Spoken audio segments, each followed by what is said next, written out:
All right. Are you All right. recording? Yes, now start your thing. All right. I have a bone to pick with both of you, Okay. and I need you to take this very, very seriously. Okay. Okay. So, last week, a little bit before last week, it's the holidays, so I'm seeing some family that I haven't seen in a bit, and I have this younger cousin who's really, really into movies. You know, kind of like imagine like a young Kate Mitchell from Mitchell versus the Machines. Like he's just really into movies and he's kind of absorbing everything. And I talked to him about this podcast and he's like, "Oh, you have a movie podcast? Can I have a link? Can I listen to it?" And he's like, and I'm like, "Yeah, absolutely." So I give him the link and he gets all excited and he sees that the new episode that came out last week is about the original Spider-Man with Tobey Maguire, and he's so excited because he's really excited. Did he like it? Excited, and then he starts the episode, and the first thing he hears is, "Yo, Eddie, what about that girl you kept locked up in your basement?" Like, so am I not supposed to be concerned about her? I'm sorry. Now, in retrospective, from a distant perspective, funniest shit that's ever happened. But for like 36 hours, his parents were concerned. Oh God, are you being serious? Yes. Wow. Yeah. So if it's okay with you, I would like this episode to be if we can keep. I know it's hard, but I would like if we could do this in our best behavior. Well, that's what Eddie said about the little girl, so that she. Oh God, damn it, Ferny. Okay, now if we're going to start, yeah. Okay, now if we're going to start, let's be mature about this. Let me turn on my camera.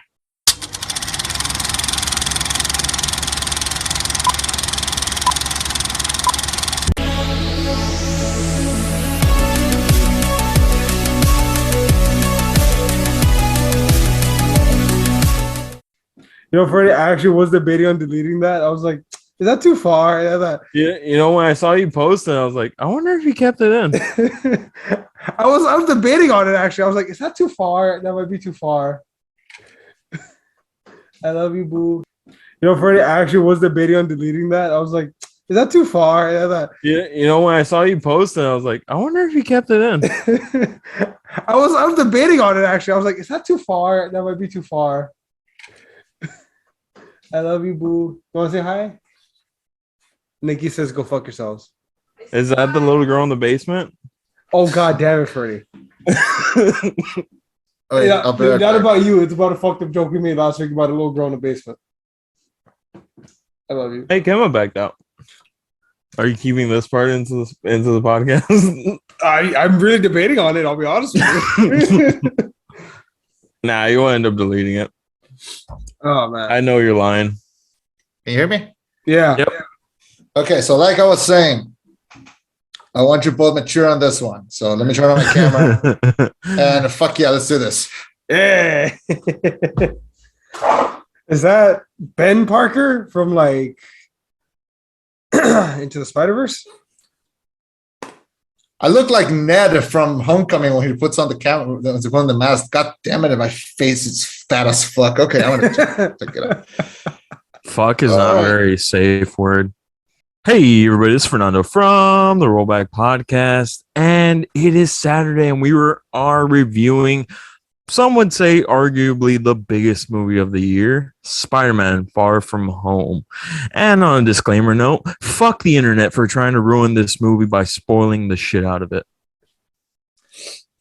Yes, we're reviewing Spider-Man: Far From Home. So that scene where Mysterio summons all those things, fucking amazing, right? Far From Home, that was fucking great. When Mephisto shows up, I was not expecting that. I was not expecting the Hulk to show up. Wait, did I say Far From Home or No Way Home? You did. You said Far From Home, yeah. Oh, whoops, my bad. No Way Home. No Way Home is the movie we are doing. Thank you, Ferny, for proving that we are all indeed human. Hey, man, they all have home in it. That's not fair. Oh, what do you think? Spider-Man Far From Home. Peter Parker is unmasked and no longer able to separate his normal life from the high stakes of being a superhero. When he asks help from Doctor Strange, his stakes become even more dangerous, forcing him to discover what it truly means to be Spider-Man. Sorry, I wanted to get that out of the way. Straight up, that is our plot. That is our story. That is our movie. 3 Spider-Man, 3 reviewers. Fucking spoilers. Let's fucking do this. Best fucking movie of the year. Let's fucking go. I mean, you all want to start with what you graded the movie? Sure, fucking. I'll be on a scale of your own personal scale. For me, I gave it a 5 out of 5. A+. Fucking 10. This is it's not hard. Like I haven't heard a single negative review of this movie. I've heard negative, like people like picking at certain pieces, but nah, man. Like as far as I'm aware, it's been like critical acclaim. This was one of the most expected movies of the year. This is one of the things that people wanted to see, like since the ending of the last one. And I thought they were going to take their sweet ass time with it. I thought we weren't going to see a Spider-Man 3 until like 2, 3, 4 years, maybe after the second one. And fuck. Yeah, no, they did everything good with it. Every opportunity that they could, they took advantage of it. They set it up properly, and it paid off greatly, immensely. I had some doubts about what was going to happen. I had some concerns. There were some things that I thought people were piling on top of the movie that were probably not going to happen, maybe get their hopes up a little bit too much.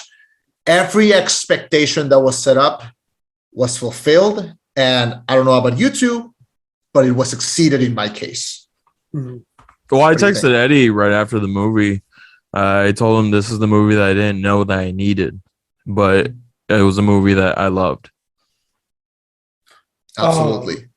Fuck, man. This movie, it is so much. It made Tom, for me personally, I like Tom Holland, but he wasn't my favorite Avenger, favorite superhero. But I think it's fair to say that Tom Holland was, he was catching some shit. They were like, I mean, he's not really doing much.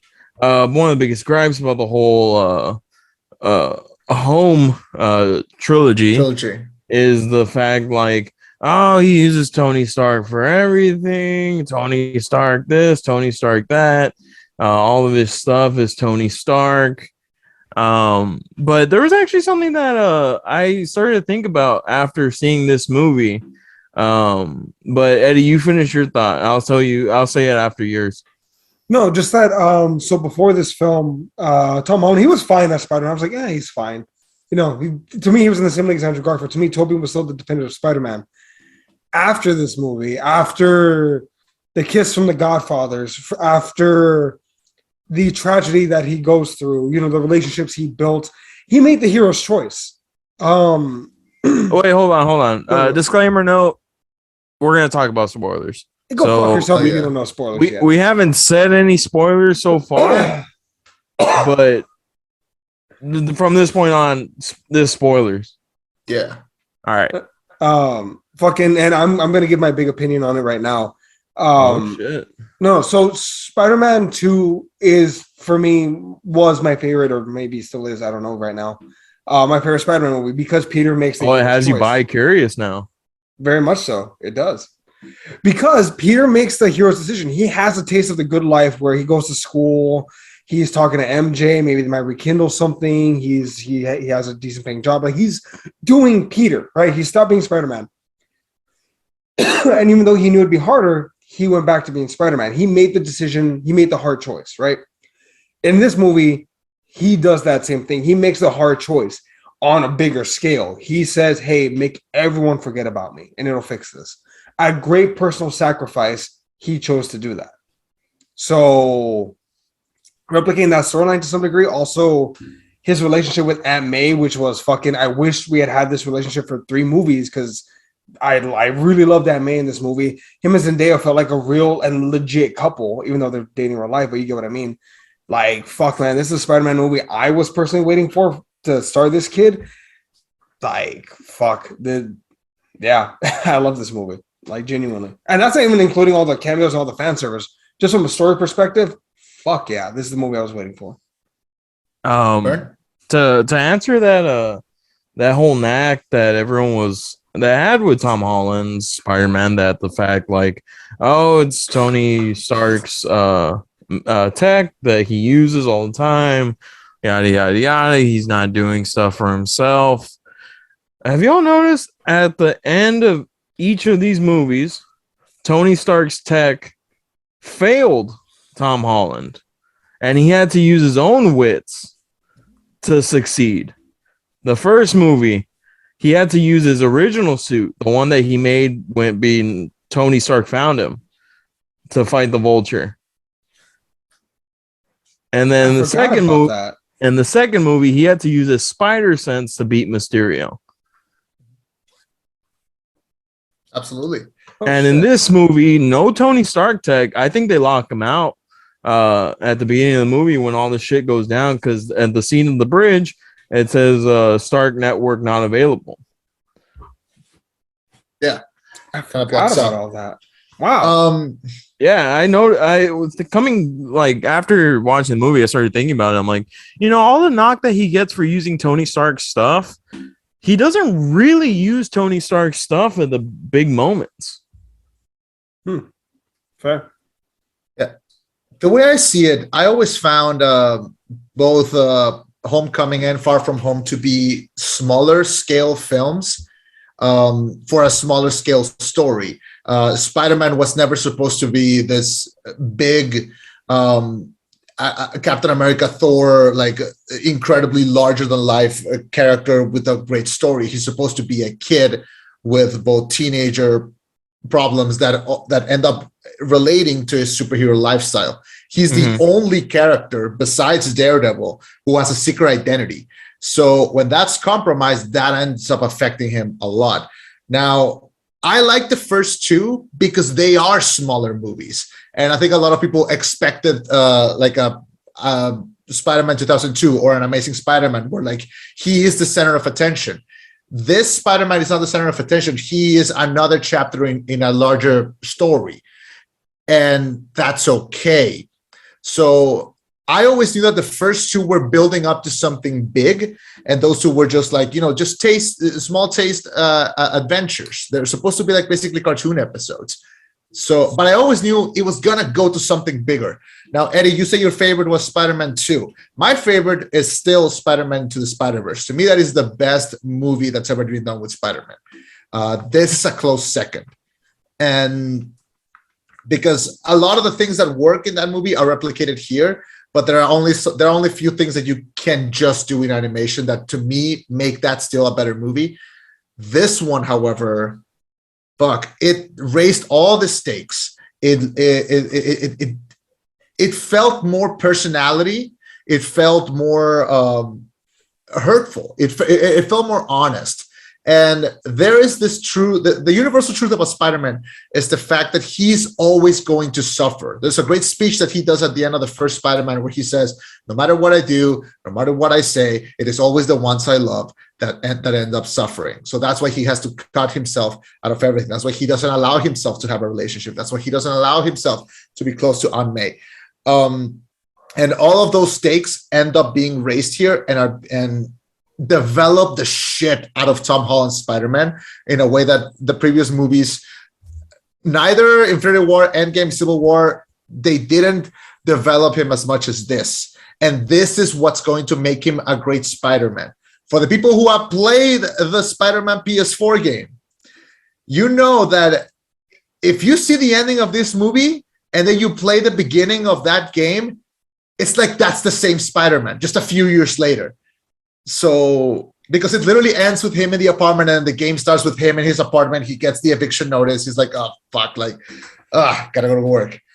And you can tell that if they decide to move forward with maybe a college trilogy or him, we were catching up with him like after college graduation or something, he's going to be an even amazinger Spider-Man later down the line.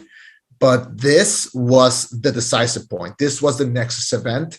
And I was so glad to be able to experience it because goddamn, this movie really had everything. Ferny? Yeah.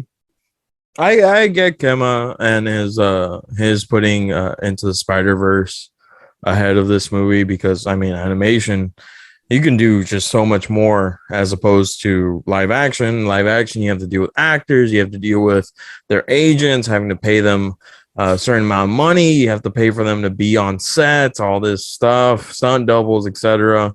Um, I don't put them in the same category because that's just me. Because to me, it's like comparing MMA and boxing. While yes, there's some similarities, they're two very different sports, and it just for me Spider-Man Into the Spider-Verse will always reign supreme because it can pull no punches. It can just go all out.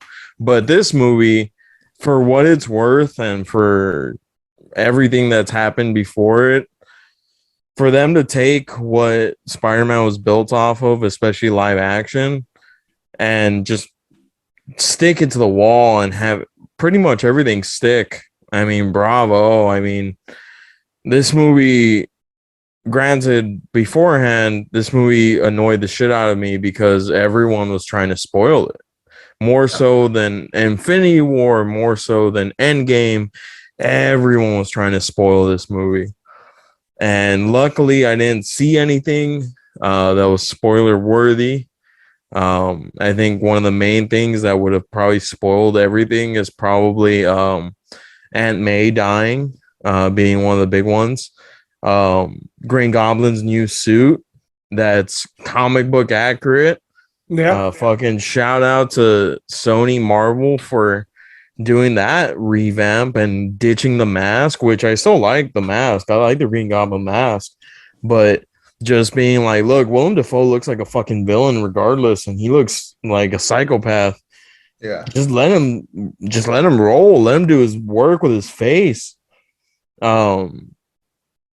Doc Ock coming back, revamping Jamie Foxx's Electro because thank God he didn't have blue fucking skin this time.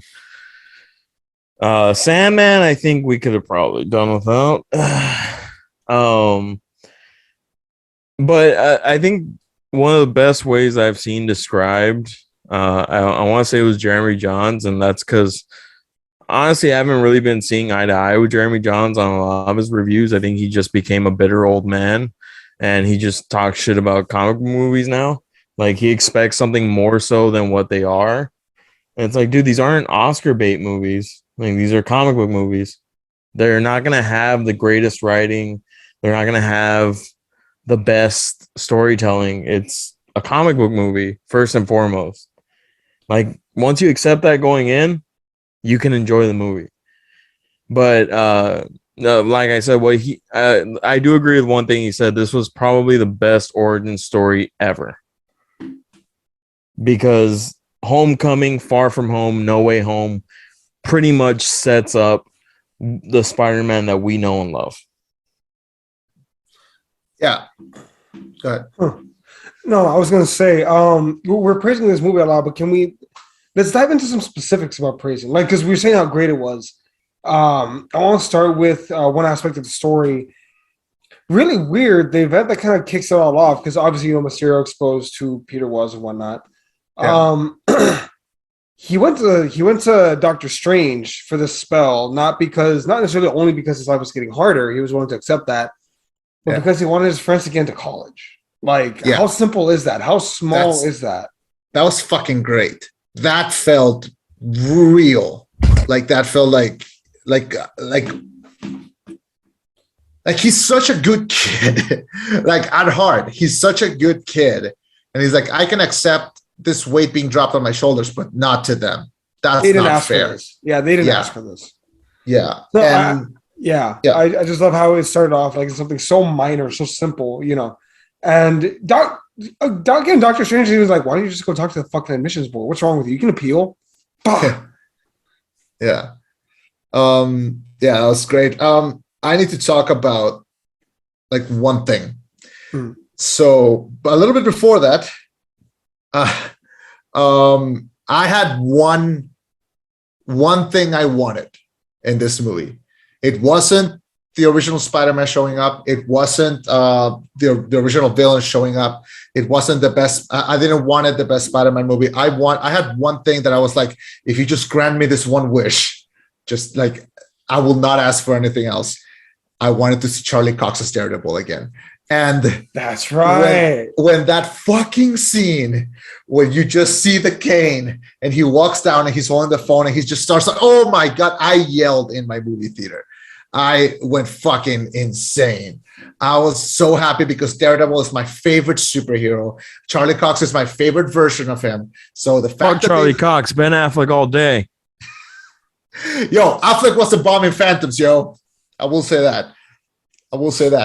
But no, the fact that Charlie Cox was there as Daredevil and he didn't look like he aged a day. He had the glasses, he had the cane, and he was talking in that weird voice that all British men use when they're talking in English in an American accent. And then they had that great line where like he catches the break and he goes, "I'm a really good lawyer." Like, fuck you. God, I had him for 30 seconds, and I'm gonna be great for like my entire life. So thank you, Kevin. Thank you, John Watts. Thank you, Sony. Thank you, Marvel.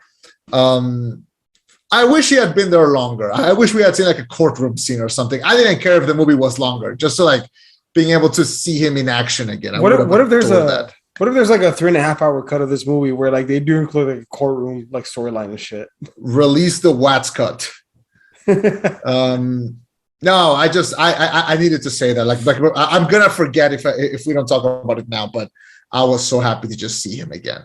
Mm-hmm. Like, it is nice to know that all the speculation is pretty much over. That what's gonna happen to these Netflix characters? Because I mean, we all heard the rumors is that after their season ended, I think it was like a 2-year time limit. Yeah, that they had to hold off on putting them in any of their stuff. Mm-hmm.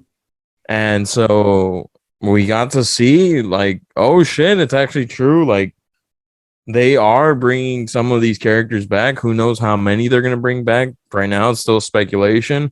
Charlie Cox is pretty much confirmed. Wilson Fisk is confirmed because of Hawkeye. I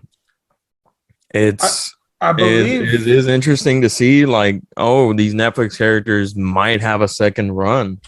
Well, John Bernthal also is confirmed already, if I'm not mistaken. Like, I don't believe shit until I see sort of no. Didn't they announce that he had a photo or something? I don't believe shit until I see a set photo. I agree. Because people can say all the time, like, "Oh, it's confirmed. It's confirmed. He's gonna come back. He's gonna come back."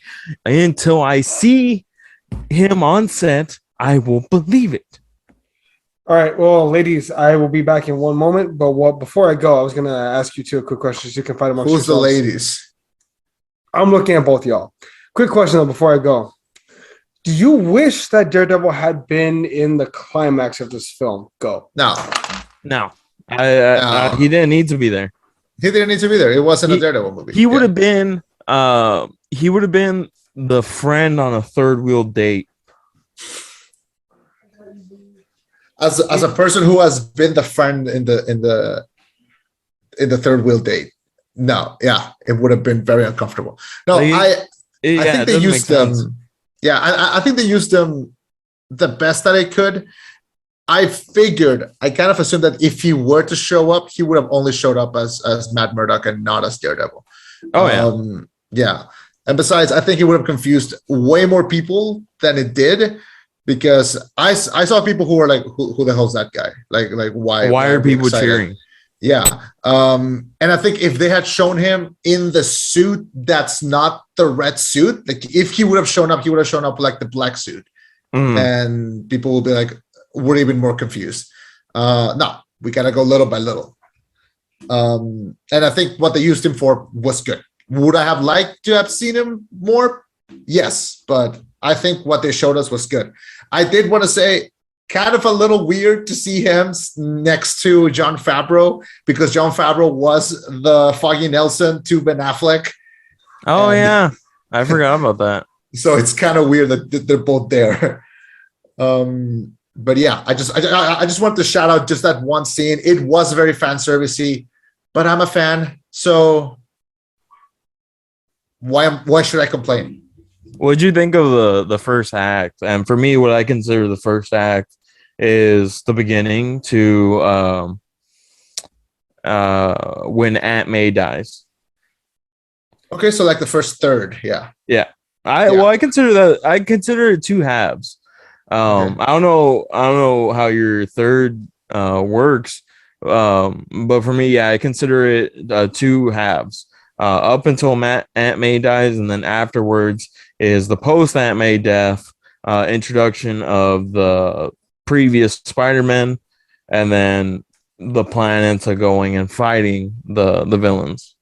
I did thought it was very interesting that they killed Aunt May. They let us. I didn't expect that. They left us with that feeling, and then immediately, and then just to make sure that we weren't like completely destroyed emotionally, that we're like, no. Here's Andrew Garfield. It's okay. Don't cry. Like, because they did it like right immediately. So it was like, no. It's okay. Don't cry. He's back. It's okay. Yeah, I think everyone expected Aunt May to live because Ben Parker was already dead. Yeah.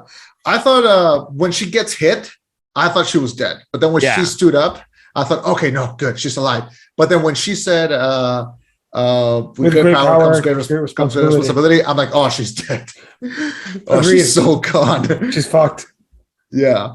It's like, with this, you can die now. Now, a lot of people in my theater were crying at that scene. I didn't cry at that scene because I've seen Aunt May die before.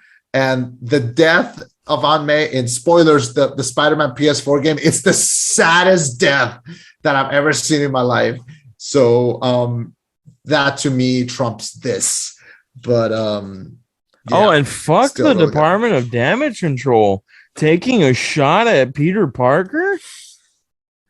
Well, yeah, but he's public enemy right now, so it makes sense. I don't give a fuck. They didn't take a shot at Captain America. They ain't trying to kill him. Yeah, but Captain America was America's white. A vigilante who destroyed I was gonna say white, but Spider-Man's white too. So I mean, I can't use that joke. They don't know when he's white. He wears a suit that covers his whole face. His whole skin. No, by that point, Peter was exposed. Well, no, but no. Shit, man. White okay. Wait. So there was the initial shock, the college thing. And first talking about Aunt May's death.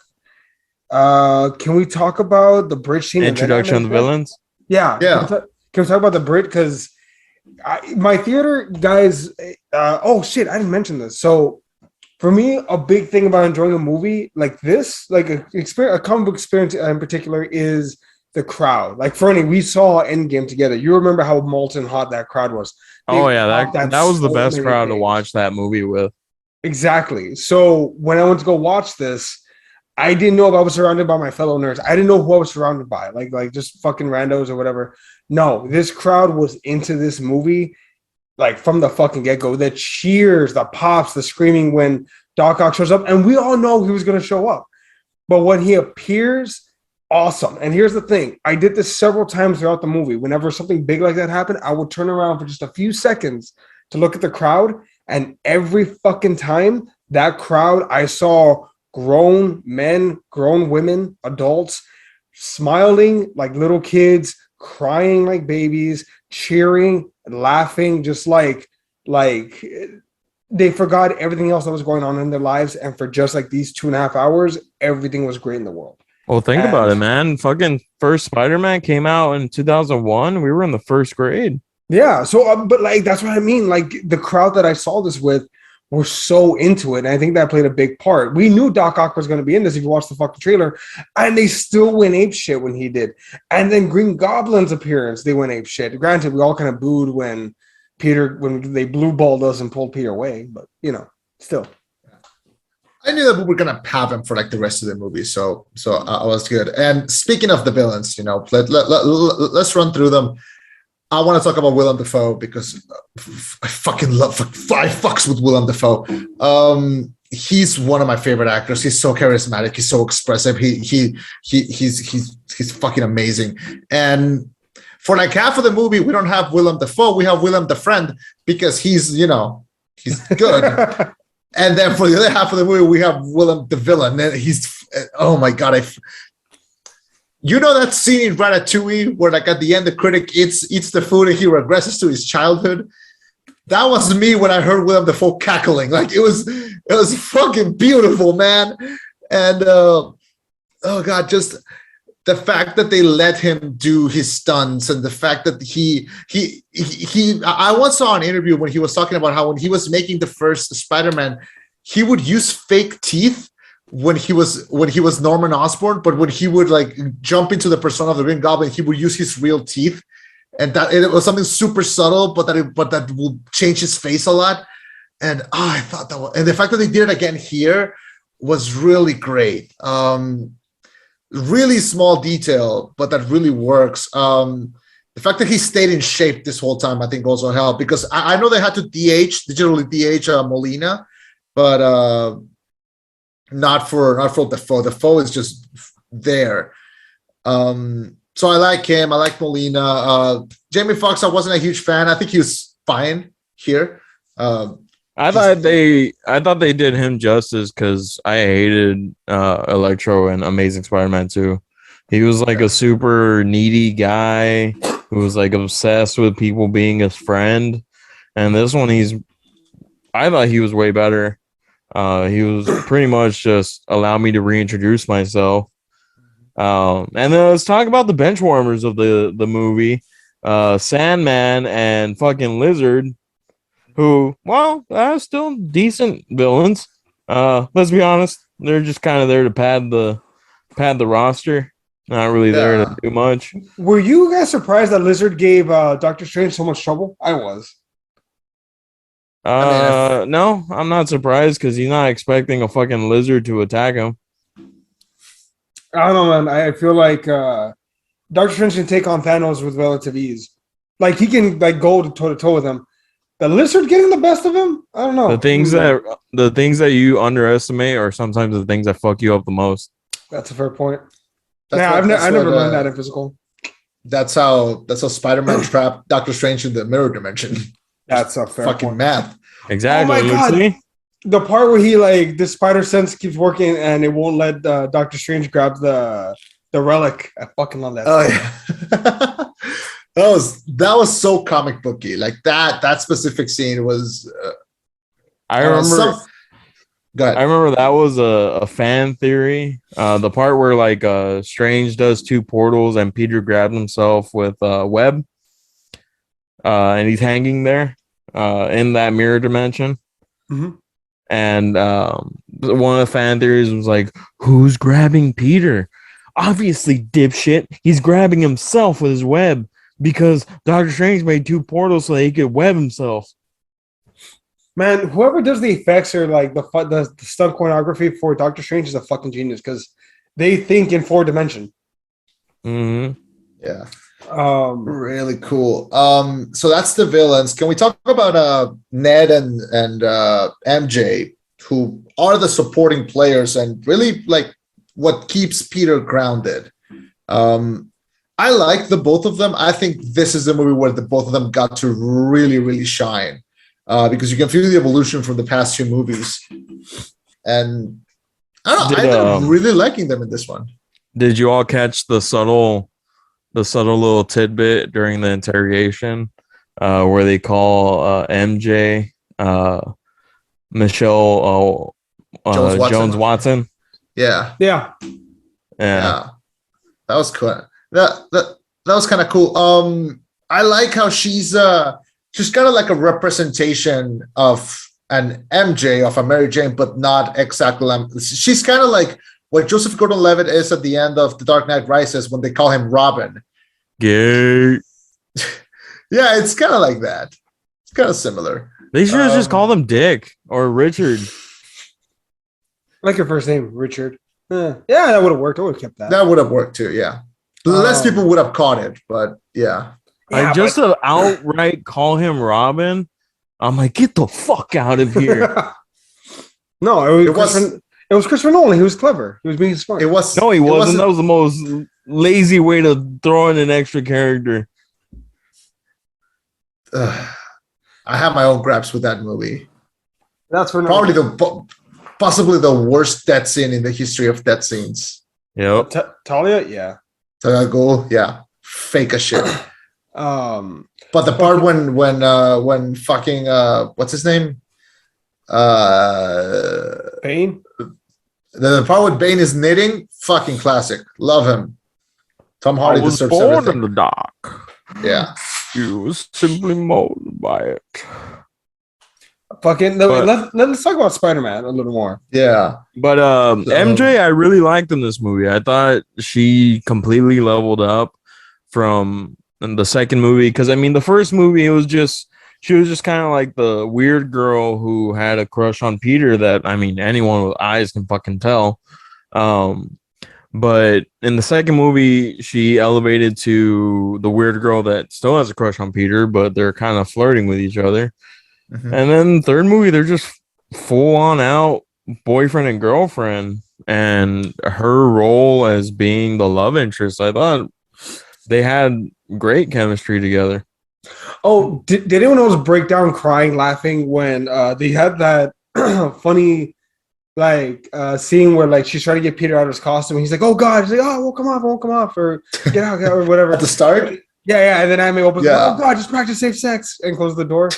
Oh my God, you're Mary Jane. I was breaking down. I legit had tears in my eyes from laughing at that. It was funny because like it connected with like Aunt May like breaking up with Happy and just like, that's the get out, yeah. And they had to follow all that up with like the helicopter in the background, and also that whole scene, one continuous shot, really cool. Well done, John Watts. All right, so Ferny, I know you mentioned that May's death earlier. What were your thoughts on all that? Really fucking sad. I mean, think about it.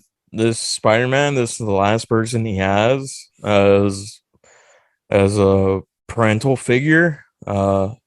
His uncle has been dead for a while. Tony, his father figure, died in his arms, and now the one person that he had left is gone. It was really fucking sad. The one acted his ass off in that scene. Don't give him that. Like, fuck. I felt sad. Oh, the post, like him, like in his shit, like in his feelings. Man, that was rough. Yeah. Chema.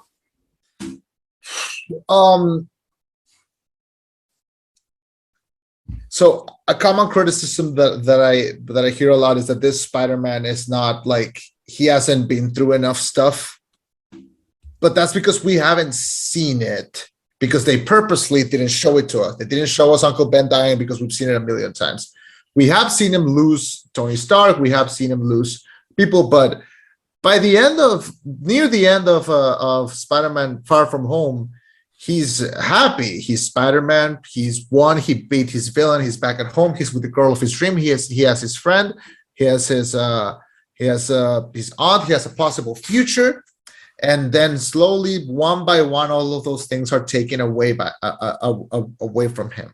They take away his identity.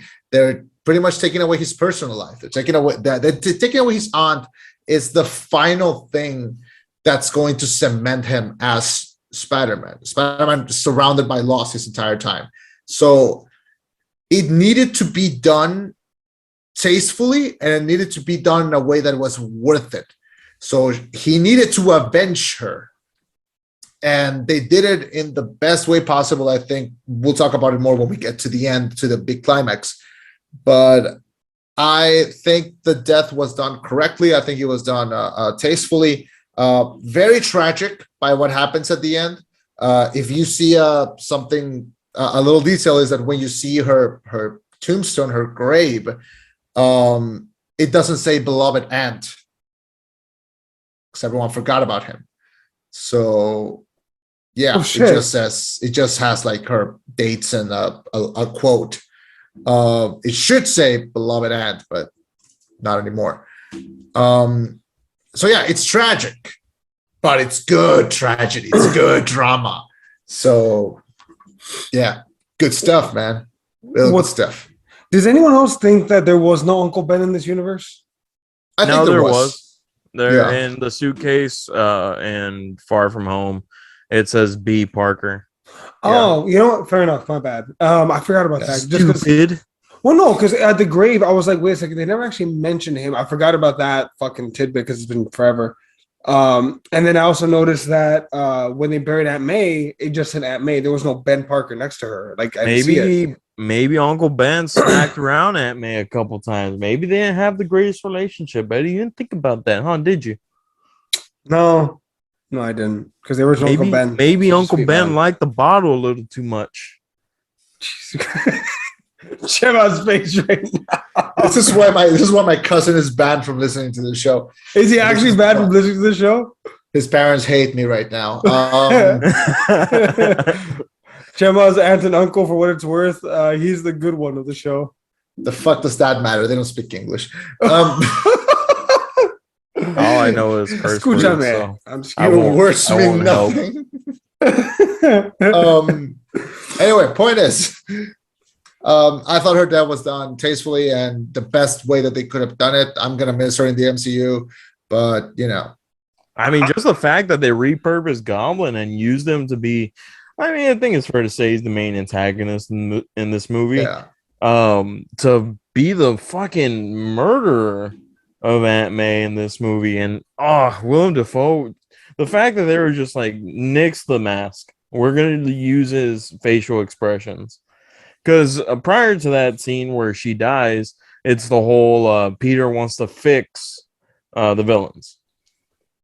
That's what leads up to Aunt May dying.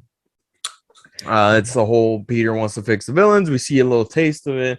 He does fix Doc Ock because I think he was probably the easiest one to fix. And then Green Goblin was actually pretty much a spy throughout the entire sequence and turned all the villains against him. And pretty much screwed everything up. And who didn't notice the whole little nod to old school Green Goblin with the purple hoodie? Yeah. And then, oh man, that fight scene between Green Goblin and Spider-Man. Oh, I wanted to bring that up. The first one in the apartment. Fuck, Green Goblin fucked Tom Holland up. Dude, that's what I really want to talk about. Like right after we were like, oh yeah, that fight scene when you mentioned it, dude. When he does a spine buster to Peter and puts him through, I think like 3 or 4 stories. Several stories. I think knocking him down to the bottom. No, but he does a couple different moves to put him through several ones. But like, man, just the pounding, the beating that he took, and still trying to stand and still trying to fight, and then he just in the OG Spider-Man review, I talked about how I love the real hand-to-hand combat. Like, it felt real. It was practical. Mm-hmm. This is about as close as they got to it, but man, it was just so brutal, that whole fight scene. Like, the crowd was going, oh, like the whole time just gasping at it and oohs and ahs. But not just that, Eddie. Fight. Not to interrupt you, but this is the first time where we realized, oh, these aren't just 2 people. These are 2 super people fighting. Because Green Goblin is juiced up because of the Green Goblin serum. And then Spider-Man's juiced up because he's Spider-Man. Yeah. Like, it's not just a normal fight. Like, these are juiced up superheroes going at it. Well, not really going at it. He just beats the living shit out of it. This is the most this is a one-sided beatdown. Like, yeah, true. But he's getting beat down by several villains. Hey, step the fuck up. You brought them into your apartment. Do something about it. I mean, to be fair, Andrew Garfield couldn't take on all these villains. Neither could Tobey Maguire. I know, but like, wait, no, Andrew Garfield took 2 of them on at once, and Tobey Maguire took on 2 sort of at once. When Stacy died because of it. Hey, it's not about her, all right? It's about can he do it, and he failed. And Andrew Garfield had to fight like one after the other, not 2 of them together. Fair. But no, let's talk about this. Right after Aunt May's death, we got probably the two of the three biggest pops of the night. Yeah. Andrew Garfield comes through the portal, and with a second, he was like, bring Peter. The whole theater got into this hush where you could hear a pin drop. I am Spider-Man. And it's like, prove it. And he does the thing when he sticks to the wall. Nikki started crying where she saw him. Yeah. She was like, oh my God, it's actually him. Like, she started crying. I got a little misty-eyed when I saw Toby. Because I'm like, oh my God. I love how he wasn't in costume, though. I love how they saved that. It was like, what's up? And they have the little shoot off with each other, like a little standoff where they're like, okay, you're cool, you're fine. He's I would have cried if they had said the line from Into the Spider-Verse when they sense another one and they go, "You're like me." I would have died if they had done that. Seeing first of all, one little acceleration, because I think a lot of people didn't understand. I saw a lot of people online being like, how come Ned was able to use Doctor Strange's ring like on the first try? Because he believes, okay? Because he believes in magic. And Doctor Strange was a fucking skeptic, okay? That's why he was able to use the ring immediately, okay? That's why. Yeah, maybe he does have magic. His grandma said that they had magic in the family. Who the fuck cares? Spider-Man's not real. Shut up and enjoy the movie. I agree. And so... yeah, we got to see Andrew Garfield show up as Spider-Man, and I don't know about y'all. We've never had this conversation, but to me, Andrew Garfield's Spider-Man suit that he wears in Amazing Spider-Man 2 is the best looking Spider-Man suit that's ever been on film. That's my favorite suit. I love the red. I love the blue. I love the big white eyes. I love how the spider looks. To me, that is the best looking Spider-Man suit ever put on film. So the fact that he was wearing that one specifically, and when he takes it off and like his hair is all floofy and like his face is kind of, oh my God, I was so happy. Like I was so happy just seeing him there because he's always been a good Spider-Man. He just deserved a better movie. And this is the better movie. So it was great seeing. I like that they showed him first too, because he really deserved this. I think it's very ultimate Spider-Man look. I dig his suit.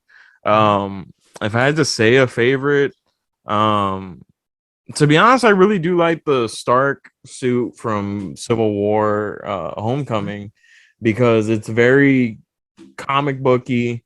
It's not shiny. It's all pretty much like neutral, like matte colors, as opposed to the shinier suits that you would see in Amazing Spider-Man 1. Because I think that one, the web was kind of like silver. Yeah. And then along with the Raimi verse one, that one was also pretty shiny as well. But no, I would say that Andrew Garfield's suit is definitely a good second. When Andrew Garfield popped up, and that's because I wasn't even a huge fan of Amazing Spider-Man or the second one. I thought the first one had promise, but I thought the second one just fell flat. It did bring a smile on my face. I mean, it had a huge pop in the theater, and that was because I saw it at 10 o'clock in the morning. And that pop was really good. I love the interaction between him, MJ, and Ned, having to prove like that he is Spider-Man from another universe. And I mean, to address like the biggest knock on this movie, the fact like everyone was trying to spoil it. Yes, I know one of the things that was majorly spoiled early on was the fact that if you looked up the movie, I think Andrew Garfield and Tobey Maguire popped up on the cast on Google. Mm-hmm. Like, okay, fine. They popped up on the cast, but I don't believe any of it until I see it. And for me to actually see it happen, I was so happy to see it happen. And then we get some interaction between them, and then we see Tobey Maguire step through the portal. And again, that may have been the second biggest pop of the night, just because, almost 20 years after the first one, Toby's back.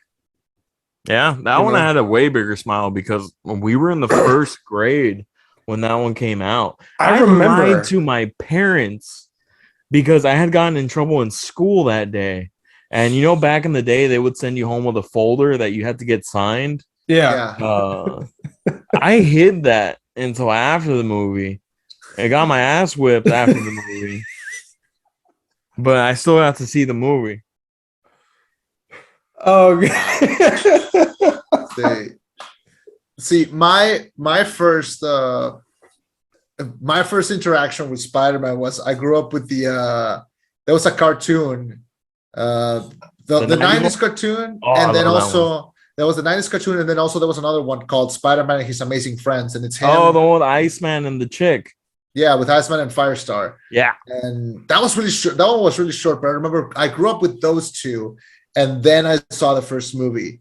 And Amazing Spider-Man show, the best comic book show. Definitely neck and neck with X-Men, especially for intro music.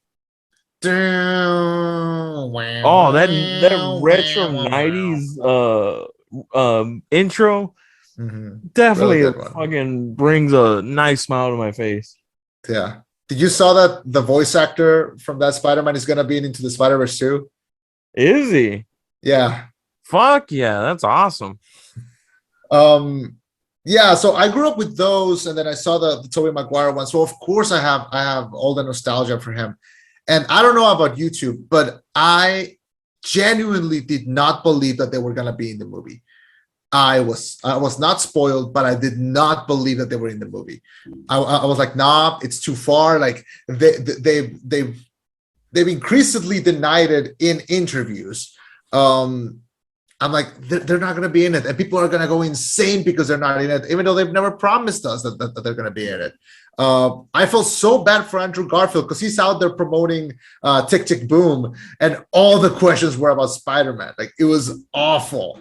And I felt so bad for him. It was like when Ben Affleck was promoting that stupid Something the Night. What was that movie? The movie about gangsters that he directed?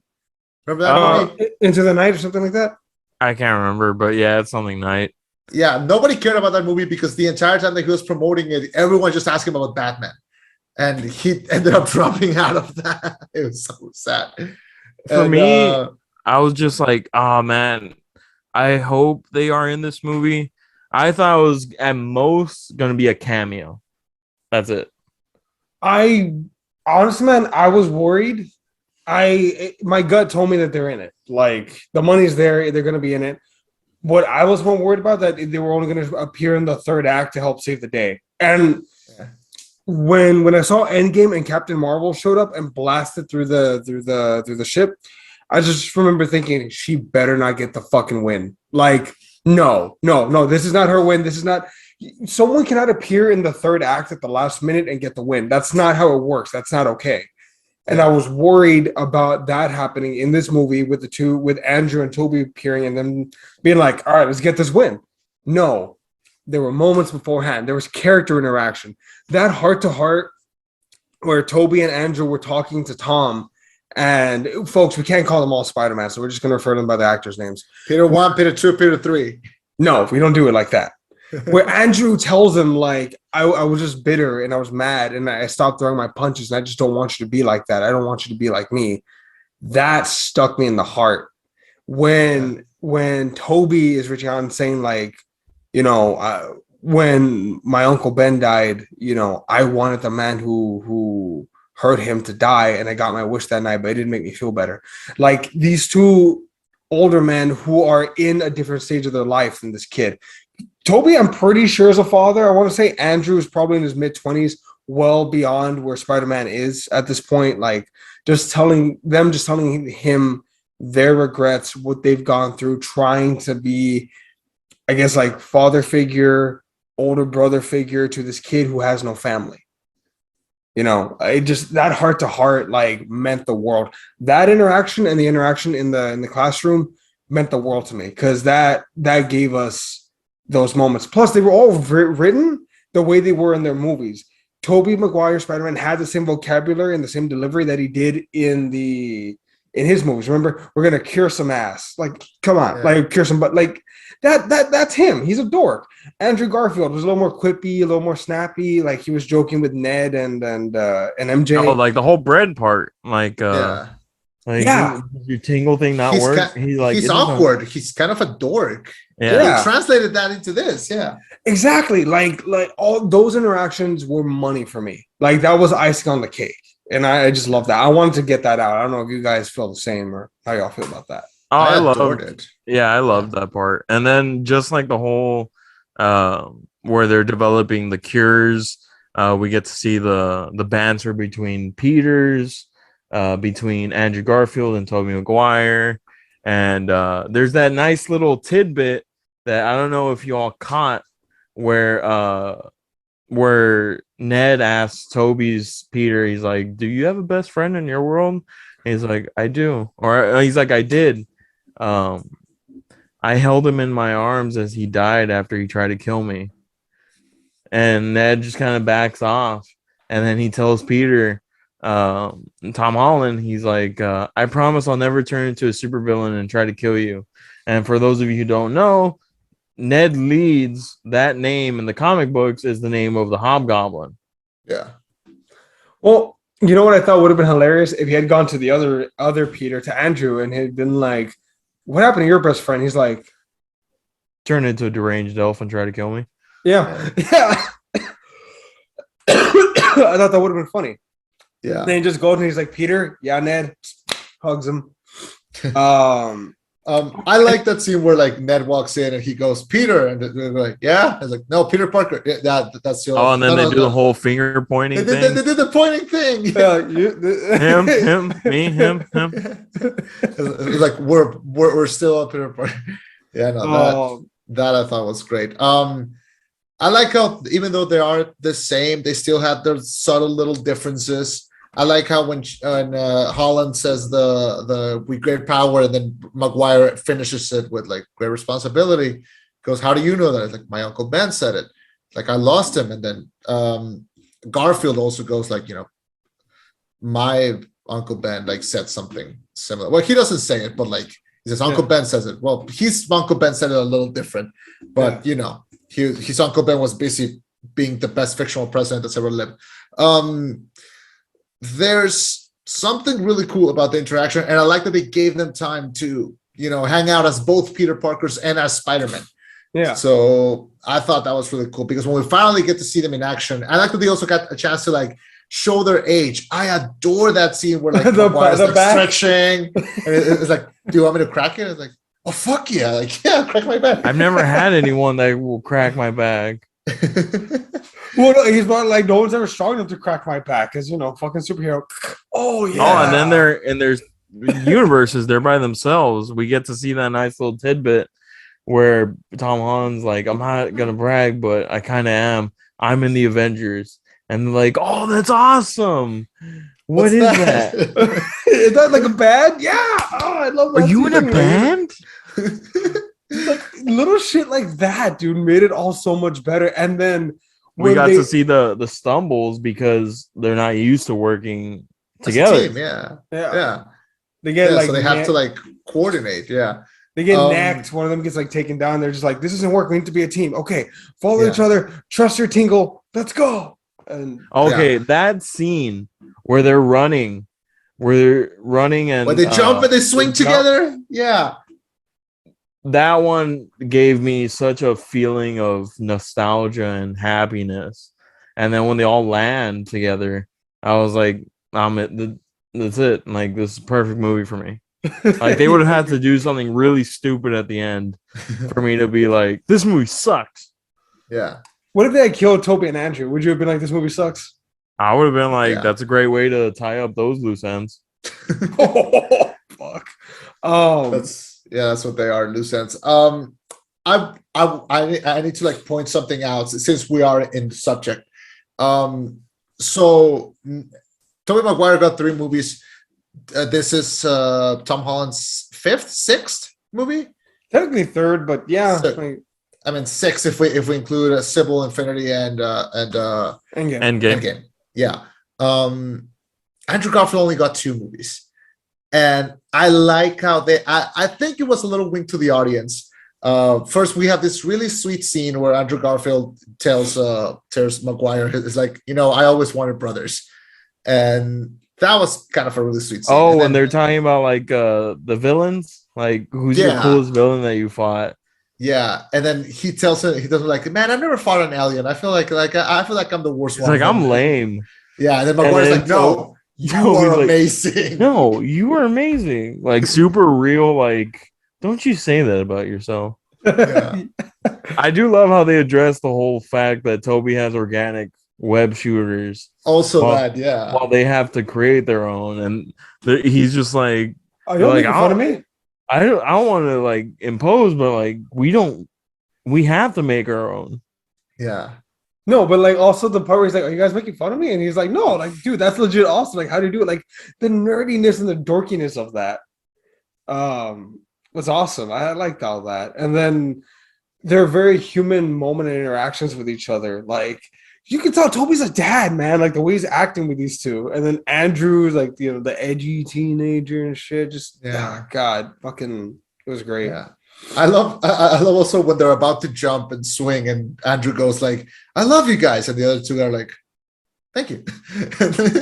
They just jump. They just jump. Yeah. Oh man. Oh, can we talk about Andrew's moment? Like he had a moment there. Oh, he just the retribution. Yes. Yeah. That was a really good moment. Yeah. Because they addressed it when he goes like, oh, I lost someone. And he goes, I couldn't save my quote unquote MJ. So the fact that he got to save Zendaya, am I saying that right? Zendaya? Yeah. So he saved her, and you can see like the pain in his face that he doesn't forgive himself yet. Like he's still carried on as Spider-Man, but this is still, haunting him. So that felt like closure for him. It was nice because I feel like he deserved a moment like that on a possible third movie, and he never got it. So they might apparently. Nice. They're printing so much money with this one too, Spider-Man. You can dip into that pocket even more. I can see them doing like another movie in the future where maybe they gather more Spider-Man and they show up again, but I don't think he's gonna get a third solo movie unless they shove him into another dimension and he fights like Eddie Brock Venom with Tom Hardy. Unless which I don't see happening. Or maybe he exists in the Tom Hardy universe. We just don't know yet.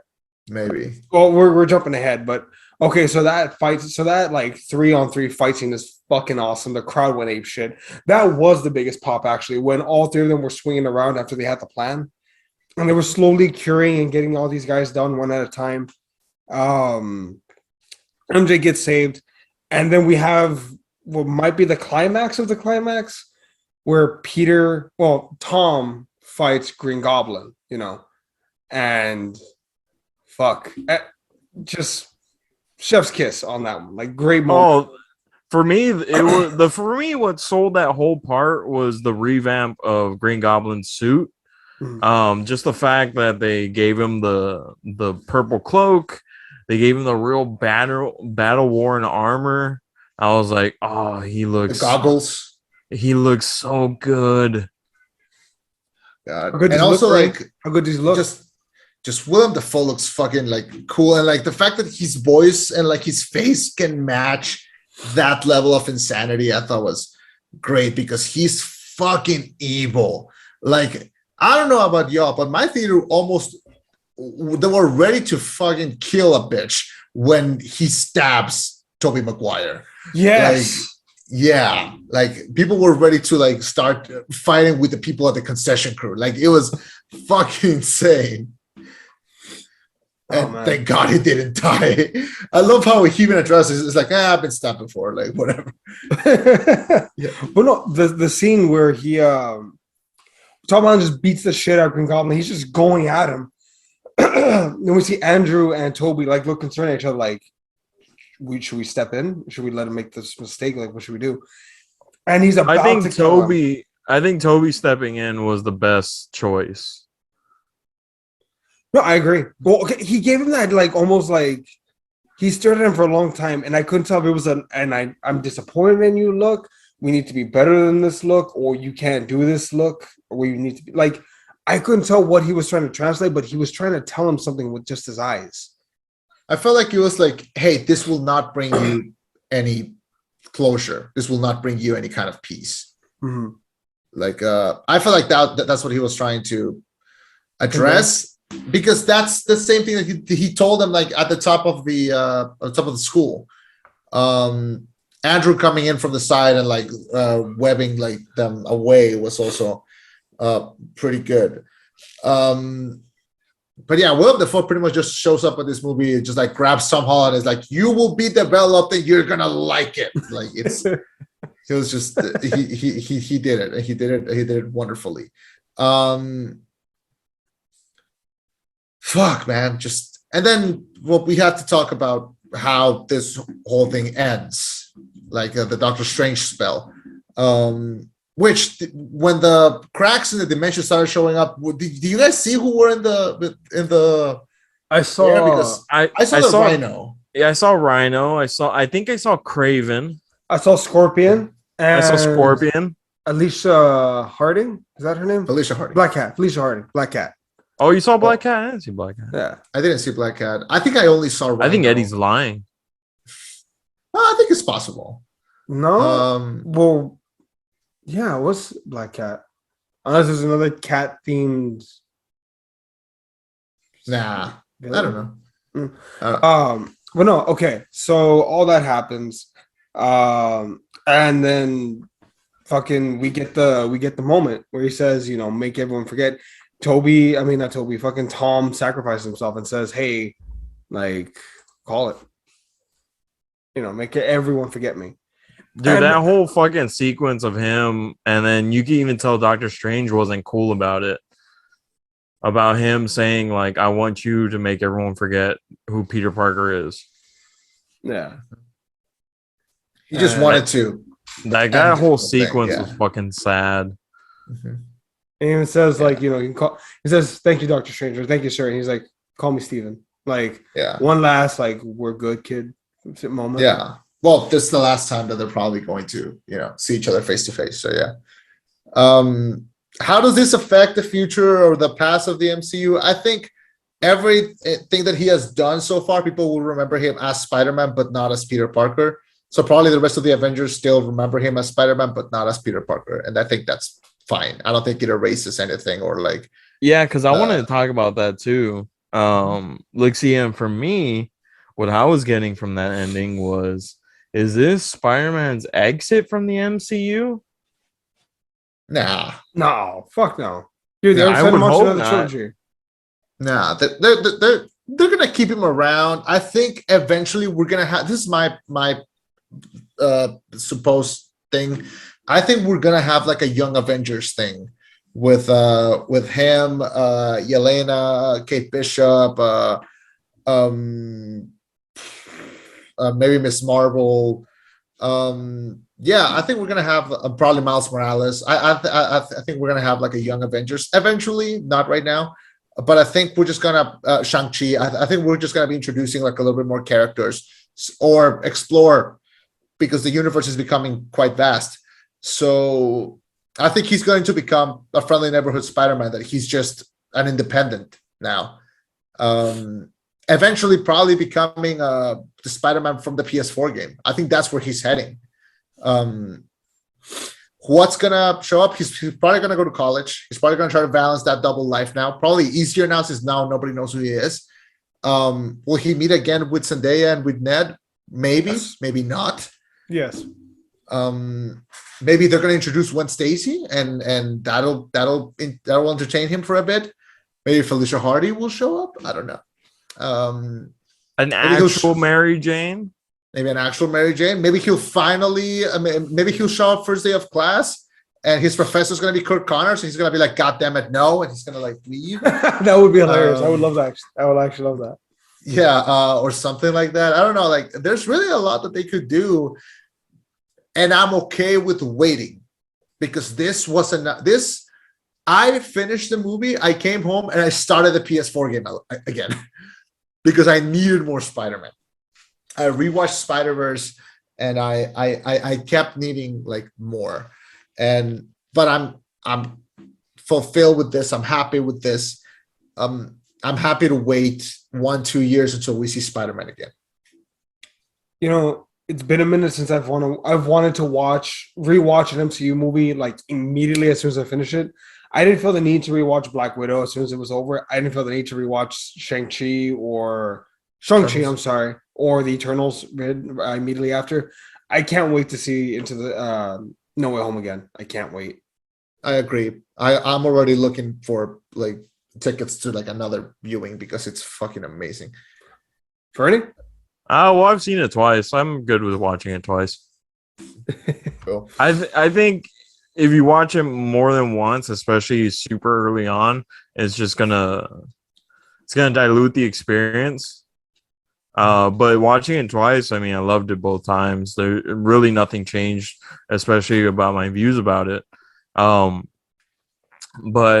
I really do like what they did with this Spider-Man. I thought this was probably the greatest origin story ever told, and unexpected origin story ever told, because I think everyone assumed that the origin story was Homecoming, when in reality it wasn't. Yeah. What's called? Do you think they're going to do a trilogy? Another trilogy? If they're going to do 9 total films, like the Homecoming trilogy, they're going to do the one where he's in college and the one where he's an adult. Like, but each one will be its own thing. I think if anything, it should end at college. I don't think it should go into adulthood. I think he's too young for them not to. Also, if you notice, each movie is kind of following the kids that grew up. They're pulling a Toy Story. Like, they got through high school. Now he's going to go through college, and I think that's going to be its own thing, because the kids who grow up with him are going to go through college and go through trying to pay rents, trying to balance, work and your job and your personal life and all that shit. Like, trying to find love again with MJ. Kids that grew up with it are going to go through the same shit. I think it'll all depend on how long the MCU ends up lasting, because it's not ending anytime soon, man. I think it's going to be eternal. It's not ending anytime soon, but like there's a million characters that you can still keep introducing and keep exploiting. So I don't need 9 Tom Holland Spider-Man movies, but will I like to see another trilogy and keep seeing him pop up randomly and like team ups, or maybe if someone goes to visit him when he's a little older? Sure. Would I like to see him for 3 more movies and then he starts training a Miles Morales and then we see a trilogy with him? Sure. I'd love to see that. I just finished Hawkeye, and that's basically what they're doing with Hawkeye. So I don't know. I don't want to start thinking about the future, because then I'm going to have expectations. I just want to say that this was a good closing to the Spider-Man Home something trilogy, to his high school trilogy.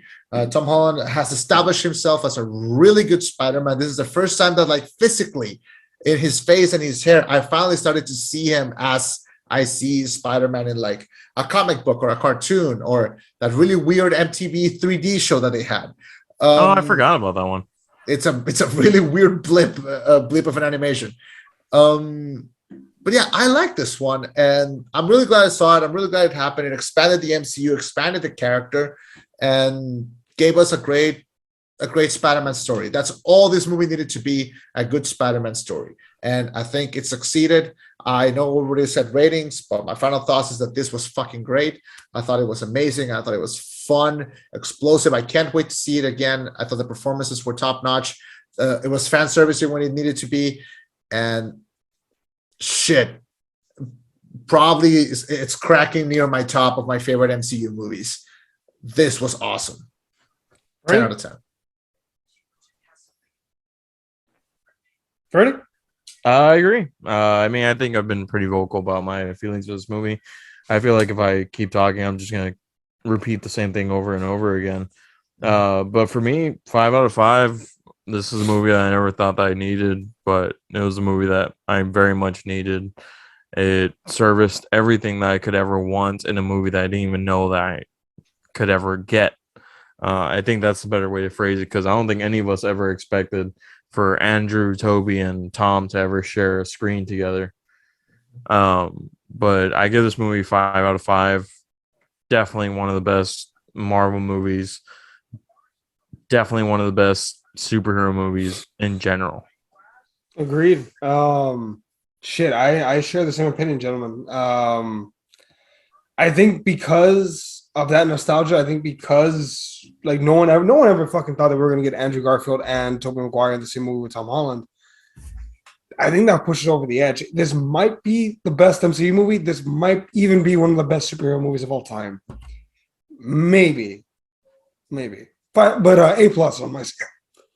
All right, so Ferny, or Chema, who wants to lead us out? Because we got less than a minute. Yeah. All right.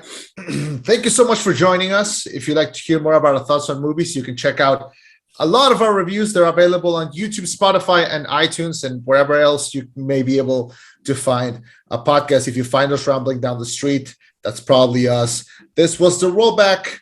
Thank you so much for joining us. My name was Chema. I've been Eddie. And this is Fernando, also joining the rollback.